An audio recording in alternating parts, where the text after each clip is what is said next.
Bienvenue dans le 12h45 sur BB24. Bonjour à tous. Intensifier les actions pour protéger les oiseaux migrateurs et leur habitat, c'est un appel de la communauté internationale pour marquer la journée mondiale des oiseaux migrateurs. Elle est célébrée ce 10 octobre. Ce 10 octobre, on célèbre aussi la santé mentale, une maladie qui se caractérise par une grande tristesse, un sentiment de désespoir ou une perte de motivation. Comment prévenir la dépression? On en parle dans ce 12-45. Et puis, c'est la période de la récolte de tubercules d'igname. Il existe plusieurs variétés déjà disponibles sur le marché. Le prix du sac varie en fonction de la qualité choisie. Émile Azokbota a fait un tour au marché d'Antokpa. La communauté internationale célèbre ce 10 octobre la journée mondiale des oiseaux migrateurs. Cet événement est célébré 2 fois chaque année, les deuxièmes samedis de mai et d'octobre. L'objectif est de souligner la nécessité d'une collaboration internationale afin d'assurer la conservation des oiseaux migrateurs et leur habitat à l'échelle mondiale. Amandine Anyambosu. Ils se trouvent partout, dans les villes et les campagnes, dans les forêts ainsi que dans les zones humides et sur les rivages. Les oiseaux migrateurs parcourent chaque année des milliers de kilomètres pour se nourrir. Les oiseaux ne trouvent pas tout ce qu'ils doivent manger au même endroit. Donc il faut qu'ils se déplacent pour aller chercher ce qu'ils vont manger. Donc ça fait que pour que le cycle de vie soit complet, il faut qu'ils se déplacent d'un point A vers un point B. Ces oiseaux jouent un rôle important dans le maintien de la biodiversité. Ce sont ces oiseaux qui débarrassent nos champs des insectes nuisibles.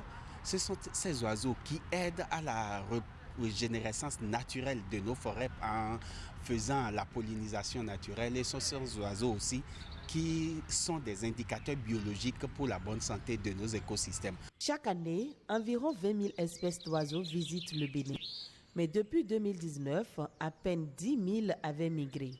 Une diminution due à la destruction de leurs habitats. Aujourd'hui, on est en train de couper la mangrove. Ça veut dire qu'on est en train de détruire les espaces où les oiseaux, quand ils finissent de manger dans les eaux, vont se reposer ou bien vont faire leur nid et autres. Et il y a donc cette pression démographique qui influence ces écosystèmes-là qui ne sont pas favorables aux oiseaux. L'autre chose aussi, ce sont nos techniques de pêche qui parfois font que là où les oiseaux avaient l'habitude d'aller picorer, on installe des pêcheries sédentaires. Il y a des gens qui utilisent ces oiseaux-là comme base de leur alimentation. Donc, en tuant l'effectif, vous réduisez le nombre. Maintenant, il y a nos pratiques agricoles. Puisque vous savez, nous cultivons dans les plaines d'inondation. Et lorsque nous cultivons, nous apportons des fertilisants ou bien un certain nombre d'éléments qui entrent en ligne de compte et qui ne favorisent pas l'espace pour la nourriture de ces oiseaux-là. Les oiseaux migrateurs dépendent d'un réseau de sites qui traversent les frontières nationales le long de leur route de migration. Il est donc important de mener des actions concrètes afin de les protéger. On ne dit pas qu'il ne faut pas utiliser, mais il faut utiliser de manière intelligente. Donc il faut que nous tous nous mettions ensemble pour que nous puissions trouver quels sont les moyens, comment nous allons faire pour que nous puissions concilier et la gestion de l'homme et la survie des oiseaux. Donc le plan d'aménagement doit tenir compte de l'ensemble de ces paramètres-là pour qu'on puisse voir comment nous faisons pour maintenir la biodiversité. Nous devons contribuer à leur survie en sauvegardant leur habitat naturel, en protégeant leur habitat naturel et en faisant de sorte à ne pas trop avoir d'impact négatif sur ces oiseaux puisqu'ils contribuent à la survie des écosystèmes dont nous, humains, nous dépendons. Le monde entier partage les oiseaux migrateurs, leur beauté et le phénomène spectaculaire de leur migration. Seules des actions combinées vont déterminer la survie de ces voyageurs de longue distance.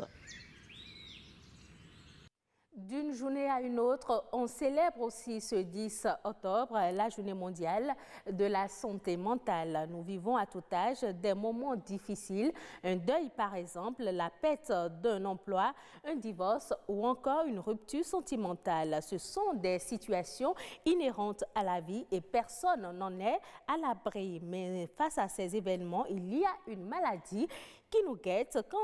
Quand on n'y prend pas garde, il s'agit de la dépression, un trouble mental qui affecte nos comportements. Quels sont les facteurs à risque et la prise en charge appropriée? Alphonse Padé et Patrick Adiagbodjou ont posé la question aux spécialistes. La dépression peut être à l'origine de toutes les pathologies mentales. Très répandue, selon l'Organisation mondiale de la santé, OMS, la dépression toucherait près de 300 millions de personnes dans le monde. Une personne sur 5 connaîtra un épisode dépressif au cours de sa vie. Lorsqu'un être humain tombe dans une dépression, il a l'impression d'être dans un gouffre. Il éprouve le sentiment de culpabilité. Il se sent prisonnier d'un univers où rien n'a de sens. Tout ce qui l'entoure suscite en lui de l'angoisse. Généralement, les dépressifs perdent le goût de la vie. Ils se heurtent à plusieurs facteurs de risque. Il y a des personnes qui fonctionnent avec des attitudes, avec des pensées qui sont déjà en disposition de conduire à la dépression. Il y a des personnes qui ne viennent pas à la dépression par ce processus, mais qui sont secouées par un événement traumatique. Les troubles sexuels sont aussi remarqués dans les cas de dépression. Les gens peuvent avoir des dysfonctionnements sexuels, aussi bien les femmes que les hommes. Il y a les cas de suicide. Les idées de suicide ou les tentatives de suicide qu'on retrouve majoritairement dans les cas de dépression. La plupart des dépressions qu'on rencontre, il y a toujours une idéation suicidaire. Il y a toujours une envie de quitter la vie, de se donner la mort. Et là, c'est des urgences psychiatriques et des urgences médicales. La dépression n'est pas une fatalité. La preuve, ici, au Centre national hospitalier universitaire de psychiatrie de Cotonou, il existe un important arsenal thérapeutique pour soigner les dépressifs. Généralement, les parents, quand ils viennent, ils croient que leur enfant ne peut plus être jamais guéri. C'est faux. La maladie mentale se traite correctement et se guérit.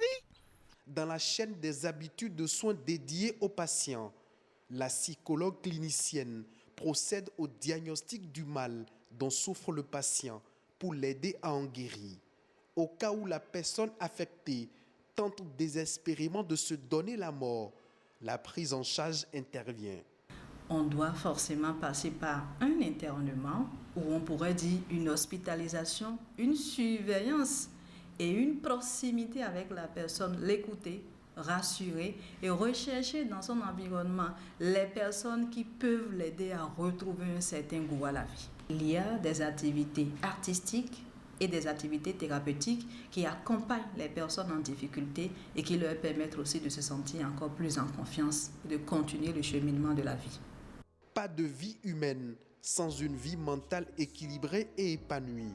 Un bilan périodique de notre état de santé permet de barrer la voie à toutes les maladies qui nous guettent chaque jour.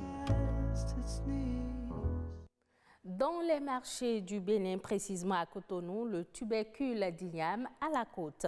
Plusieurs types sont désormais disponibles, Labacor, Aklachi, Santana et autres. Les coûts varient entre 5 000 et 60 000 francs CFA selon le sac et la variété que vous désirez acheter. Grande difficulté actuelle, pas d'affluence au niveau des acheteurs de tubercule d'igname. Une équipe de notre rédaction est allée au marché d'Antokpa pour le constat.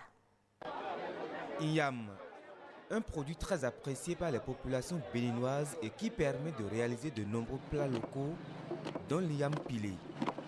Ici, nous sommes au marché d'Antokpa, lieu de commercialisation par excellence de ce tubercule dans le littoral.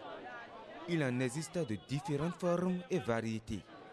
Le sac d'igname qu'on appelle igname pour igname pilé là, même, le sac c'est à 14 000. Santana, on prend ça en bascule.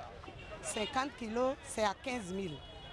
Aujourd'hui, maintenant, c'est à 14 000 parce que ça a commencé par venir abondamment. Et le prix a descendu. Celle de ce que les fonds appellent à la, ça a commencé de 17 000 et aujourd'hui on est revenu à 12 000. Ce qui veut dire que ça là c'est bon. Mais pour l'abocola, cette année l'abocola a chuté complètement. Parce que l'année dernière, on avait commencé le sac à 45 000.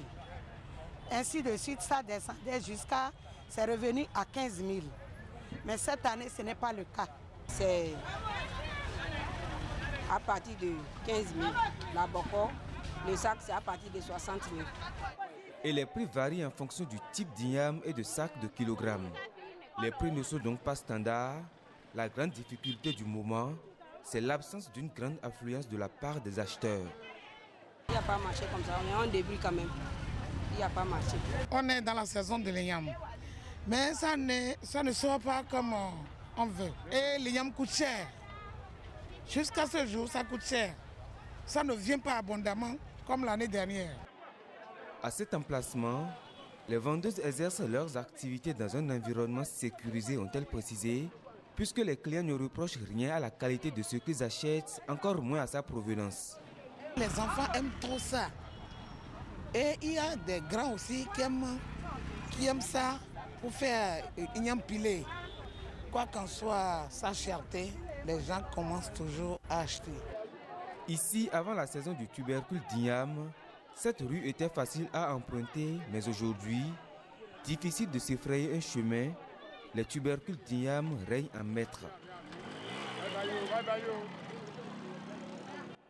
Le droit à la vie, l'un des droits humains les plus sacrés. Quelle est la portée du droit à la vie? Existe-t-il des exceptions au droit à la vie? Fidèle Kikan, président d'Amnesty Bénin, nous éclaire à l'occasion de la Journée mondiale de la peine de mort célébrée ce 10 octobre. Aujourd'hui, vous ne pouvez pas jouir des droits humains si vous n'êtes pas vivant. Donc, le droit à la vie, c'est tout ce que vous mettez en place, tout ce que l'État met, tout ce que la société met en place pour garantir que l'individu naisse d'abord dans de bonnes conditions, puisse grandir dans de bonnes conditions et puisse vieillir et mourir de sa plus belle mort. Le droit à la vie se positionne comme la mère, en quelque sorte, de tous les droits. Mais je peux tout de suite dire que, contrairement à ce qu'on pense, le droit à la vie n'est pas un droit non dérogeable. Il y a des exceptions au droit à la vie, mais heureusement, toutes ces exceptions sont liées à la volonté de la personne qui est concernée par sa propre vie. Je prends par exemple le cas de l'euthanasie. Pour les pays qui ont adopté l'euthanasie, par exemple, c'est une exception de jouissance du droit à la vie, mais la décision proviendra de la personne qui est concernée. Vous avez aussi les avortements, au moins ceux sur quoi tout le monde est d'accord. Vous avez les avortements thérapeutiques. Et encore une fois, la décision provient de celui dont la vie est en danger. L'État est le seul détenteur, n'est-ce pas, de la violence qu'on peut appeler de la violence légitime. Et donc, si l'État béninois en lui-même est un État abolitionniste, il n'appartiendra pas donc aux individus, à un individu ou à un groupe d'individus, de pouvoir donner la mort, quelles que soient les raisons, quelles que soient les émotions, au coin de la rue. Et cela devrait pouvoir être puni.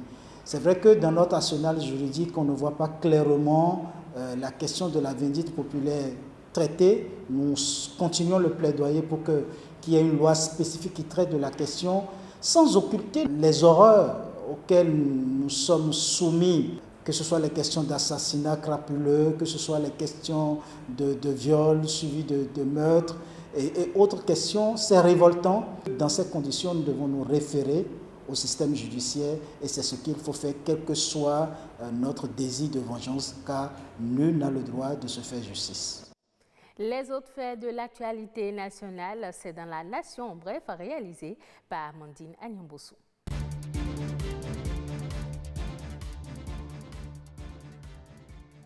Le gouvernement béninois a adopté son projet de budget pour l'année 2021 en Conseil des ministres.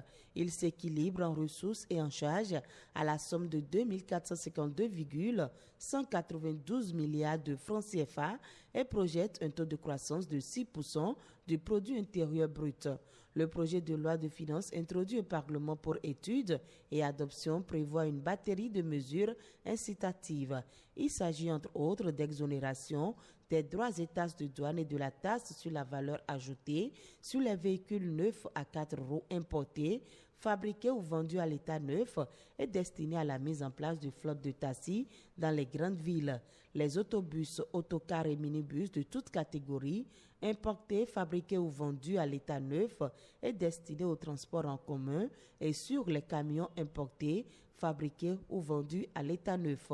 Le projet de loi de finances pour la gestion 2021 prévoit également des mesures incitatives de promotion des petites et moyennes entreprises. L'Assemblée nationale devra aussi examiner et voter un projet de loi de finances rectificative du budget général de l'État de l'année en cours pour prendre en compte les données induites par la crise sanitaire du coronavirus. La réalisation du projet de télévision numérique terrestre actuellement en cours au Bénin vient de connaître une évolution décisive. Après une analyse minutieuse de toutes les options disponibles, le Conseil des ministres a retenu celle dite free-to-air qui offre l'avantage d'un signal non crypté avec des programmes de base en clair. Les populations pourront librement s'approvisionner en décodeurs et accessoires de réception auprès des distributeurs. Le gouvernement a aussi prévu des mesures d'accompagnement et d'encadrement. Le gouvernement mise sur le numérique pour faire des apprenants de la formation technique des personnes aguerries à même de se prendre en charge dès la fin de leur cursus. Un atelier d'élaboration des contenus pédagogiques des formations au métier du numérique se tient à cet effet à Porto-Novo.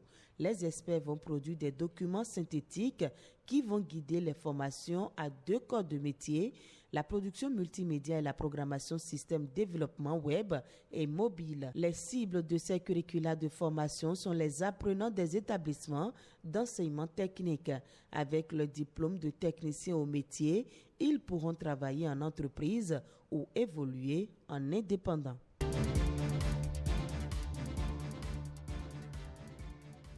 Ainsi se referme cette édition. Merci de l'avoir suivi. Retrouvez ce journal sur le site de l'ORTB, www.ortb.bj.